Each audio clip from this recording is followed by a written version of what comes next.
सीता जी की चूड़ीमणि का रहस्य। माता सीता की मुँह दिखाई में उनकी सबसे छोटी सास कैकेयी ने उन्हें अयोध्या का सबसे सुंदर भवन कनक भवन उपहार में दिया, तो उनकी मंझली सास माता सुमित्रा ने अपने जूड़े से चूड़ीमणि निकालकर सीता जी के जूड़े में लगा दी थी। वहाँ उपस्थित लोगों का आश्चर्य हुआ कि माता कैकेयी ने तो मुँह दिखाई में कनक भवन की रतन जटित कुंजी बहु सीता के आंचल से बांध दी है, जबकि माता सुमित्रा ने तो केवल अपने जूड़े से निकालकर यह छोटी सी चूड़ामणि जनक नंदिनी को उपहार स्वरूप में दी है। वह तो बड़ी करपन कंजूस है। तब कुलगुरु महर्षि वशिष्ठ ने सभी उपस्थित जनों को चूड़ामणि की महिमा और इतिहास बताते हुए कहा है, संसार का दिव्यतम स्त्री आभूषण है चूड़ीमणि।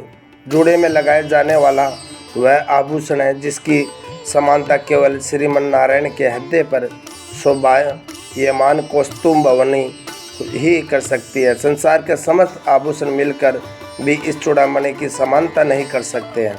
कहाँ से आई है यह दिव्य चूड़ामणि? देवताओं और दानवों द्वारा अमृत प्राप्ति के लिए किए गए समंदर मंथन में से एक एक करके 14 रत्न लक्ष्मी, कौस्तुभ भवनी, कल्पवृक्ष, वारुणी, सुरा, धन्वंतरि, वेद, चंद्रमा, कामधेनु, ऐरावत हाथी, अप्सरा, रंभा, कालकूट विष, उच्चे सर्वा घोड़ा, 5 जने शंख, परिजात वृक्ष, अमृत कलश निकाले।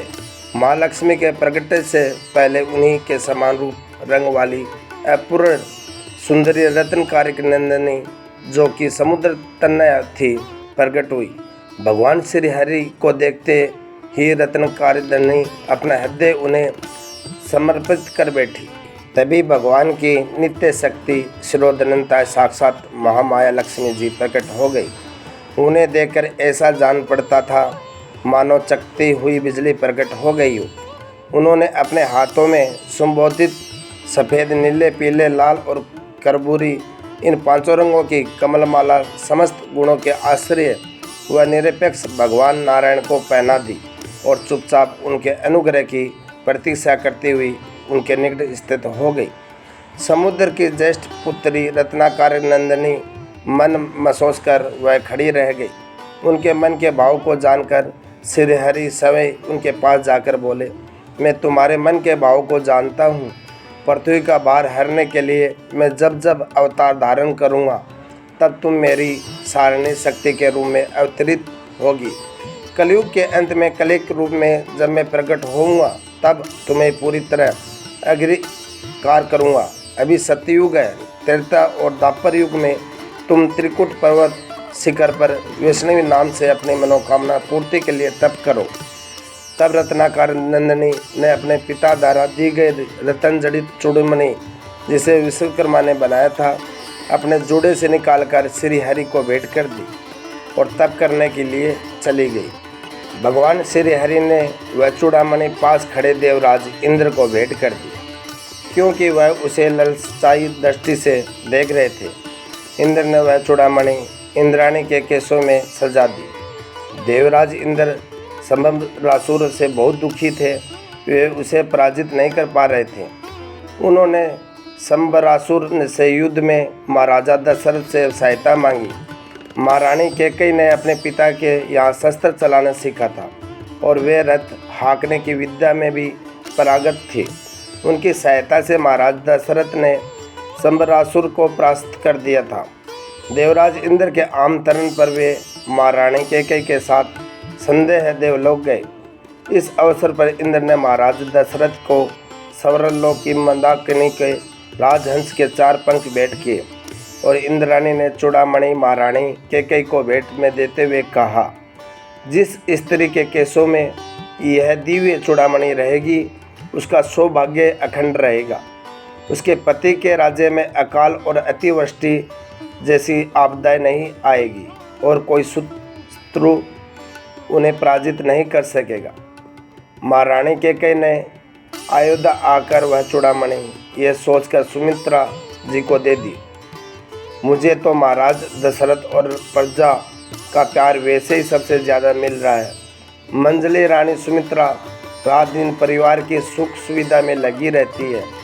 हमारा सौभाग्य सुहाग भी एक ही है, अतः इसकी असली हकदार तो सुमित्रा ही है।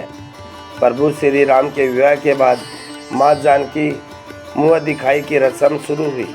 कृपा की मूर्ति महारानी सुमित्रा ने जब घूंघट की ओर से जनक दुलारी का मुख देखा तो वे बस उन्हें देखते ही रह गई और वात्सल्य नववधू को सौभाग्य का आशीर्वाद देते हुए उन्होंने अपने केसों से सजी चूड़ामणि को निकालकर जानकी जी के चूड़े में सजा दिया।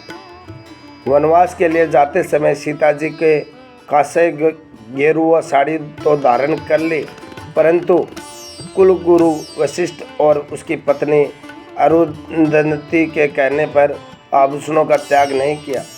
रावण द्वारा हरण किए जाने पर मूषक विमान से अपने आभूषण जगह जगह डालती रही।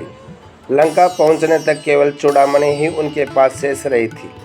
चूड़ामणि की महिमा जानने के कारण ही उन्होंने उसे अपने शरीर से अलग नहीं किया था। सीता जी की खोज में जब हनुमान जी अशोक वाटिका में जाकर श्री राम की मुद्रिका माँ जानकी को देते हैं और कहते हैं, मातु मोहि दीजे कछु चिन्हा, जैसे रघुन नायक मोहि दीना, चूड़ामणि उतारी तब दऊ, हर्ष समेत पवन सुत लऊ। मानस सुंदरकांड। तब वहीं चूड़ामणि सीता जी ने प्रभु श्री राम को अपनी पहचान बताने के लिए हनुमान जी को दे दी थी। वह जानती थी कि जब तक यह चूड़ामणि प्रभु श्री राम के पास नहीं पहुंचेगी, लंका का विनाश और रावण की पराजय संभव नहीं होगी। दोस्तों, ऐसी वीडियो सुनने के लिए मेरी YouTube चैनल SK Sharma 2268 को सब्सक्राइब ज़रूर करें और लाइक शेयर करना न भूलें। वीडियो को शुरू से अंत तक देखने के लिए आपका बहुत बहुत धन्यवाद दोस्तों।